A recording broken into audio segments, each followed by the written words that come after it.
This was where my Yeti search started. It was 60 years ago, and in the room behind me, I was walking to sneak a cake from my grandmother's kitchen before tea time. And in passing by the table in the room behind me, I saw for the first time evidence of the Yeti. It was raining here, the roof was clattering with the sound of the monsoon, and I stopped and I looked at the photograph in the newspaper. There, looking up at me, was the Yeti's footprint. And I said, what is the animal that made that footprint? It looks like a person, but it isn't a person's footprint. I was 11 years old, and I sat down and I read the story in the newspaper, and that began my story of the Yeti, here in this house. And what is special about this house is that it was my family's house. This was where my father came when he was born, when he was 1 day old. This, coming up the stairs here, was where my Aunt Margaret shot a leopard just 10 feet away from where I sit on this chair. 60 years ago, here I found the Yeti. 80 years before that, it was when Aunt Margaret shot the leopard. 101 years ago was when my father first came into this house. And across all those years, the Yeti story has grown, and we have understood more clearly what made that mysterious footprint in the newspaper. And it has been a great joy for me and a fabulous adventure of my life to be able to explain the mystery behind what animal made that footprint. Come and enjoy the expedition. It was here, in this home, that the story of the discovery of the Yeti began. I was 11 years old. I was headed to steal a cake from my grandmother's cabinet before tea time. And in the room right behind me, lying on the table, was a newspaper. And on the open page of the newspaper, there was a footprint of some mysterious animal. What was that footprint, I wondered? The article that accompanied it said that this was a footprint of the Yeti. I had never heard about the Yeti, the abominable snowman of the Himalaya. And here we are in the Himalaya at 7,000 feet. This is my family home. And that article said that this footprint that looked to be like a human was made by the langur monkey. And I said, as an 11-year-old, how can it be a langur's footprint? I know langurs. They thunder on the roof of this tin house. They thunder on the tin roof of this house. It was the monsoon. Rains were thundering just then on the roof. So I took the newspaper and I sat down to read the story that accompanied. And then I started my Yeti search. And I came out of these doors and I explored around here to see if maybe near my home were Yeti footprints. Because in those days, in 1956, there was jungle all around this house. More so, a lot more so than now.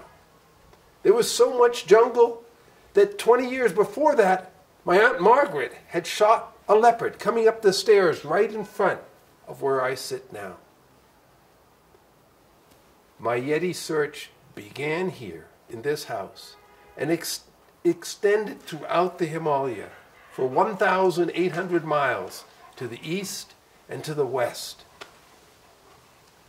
I looked in valley system after valley system. And what I found was the answer to that footprint.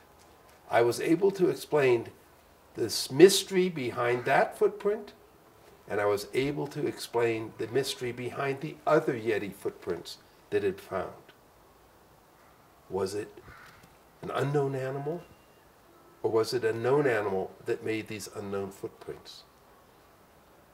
That quest has now taken me 60 years, from the beginning here in this house to the conclusion of our understanding that it is not just one Yeti. There are 3 Yetis. There's an animal, there's an icon, and there's an idol, all of which wear the name of Yeti, but they mean different things for us as people. Enjoy this Yeti legend. Enjoy this Yeti mystery. It's been a fabulous 60-year lifelong search for me. Rolling. 60 years ago, right here, my Yeti search began. I was 11 years old. And behind me, in the room, on the table, there was an open newspaper. And looking up at me from that newspaper, there was a footprint. I had never seen that type of a footprint before. The jungle was a place I was quite familiar with, even as an 11-year-old, because right here in front of me, then in 1956, all these trees was the beginning of the Himalayan jungles. I played in them. I watched animals in them. And the article with that newspaper said that the footprint was made by the langur monkey. Well, I knew that it wasn't the langur monkey because the langurs pounded on the roof right above me here. And they jumped down on the ground right around me here. I knew langur footprints. No museum curator who was being quoted in that article could convince me, an 11-year-old, that the footprint was made by a langur. So I wondered, why can't I try to explain that footprint? If the museum curator was so wrong, might I be right? And so from here began my Yeti survey.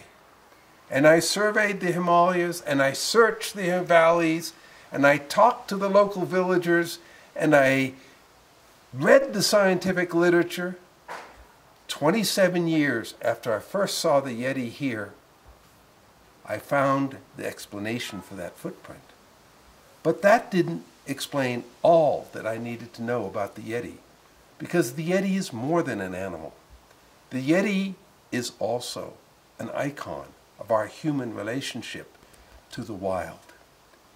It is a missing link that connects us as people today with our past long ago.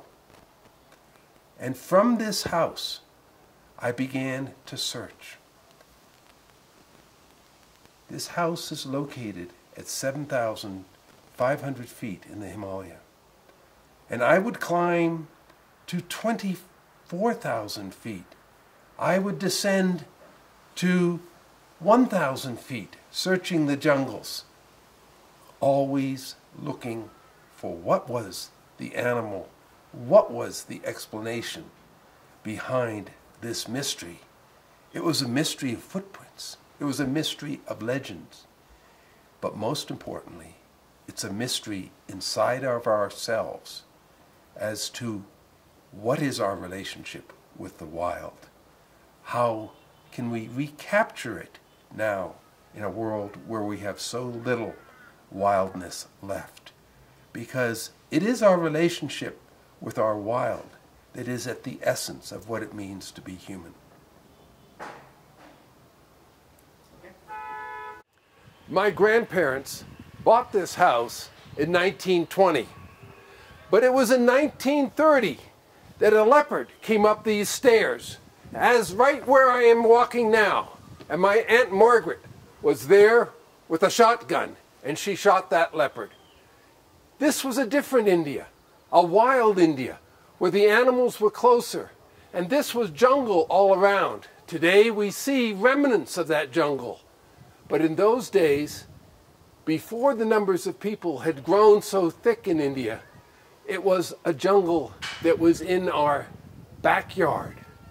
And it was here, at this place, that I first saw my Yeti.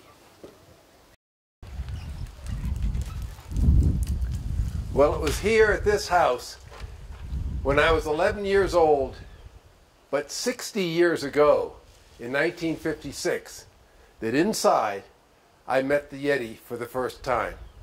I was headed there to take a tea cake for my grandmother. But on the table inside, there was a newspaper. And looking up at me from the page of the newspaper was a footprint, a mysterious footprint that I did not recognize. All around me here 60 years ago was jungle. And I knew the animals in this jungle. But that newspaper said that this footprint was made by langurs. Well, langurs jumped and thundered on the roof of this house. And I was familiar with their footprints in the mud right around where I stand now. I knew that the newspaper was wrong, that that footprint was not made by langurs.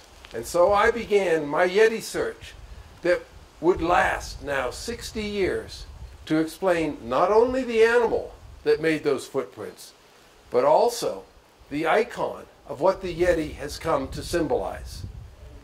This was where my Yeti adventure began, and I welcome you on that journey. It's been a fabulous exploration of the whole Himalaya, 1,800 miles from east to west, as I searched to answer the question of what is this mystery that is sometimes called the abominable snowman, but was a wonderful journey that I was privileged to make.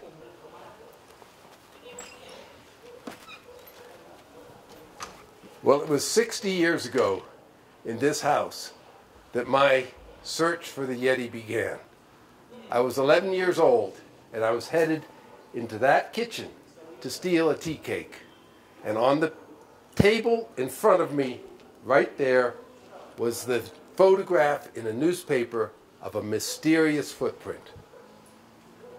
Article accompanying that photograph said the footprint was made by langurs.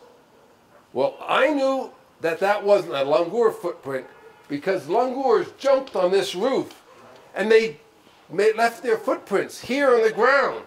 As an 11-year-old, I said, if the newspaper thinks that's a langur, I might be able to figure out what the real identity of that footprint is. And so from here, I began the search that lasted 60 years to explain the mystery of the Yeti.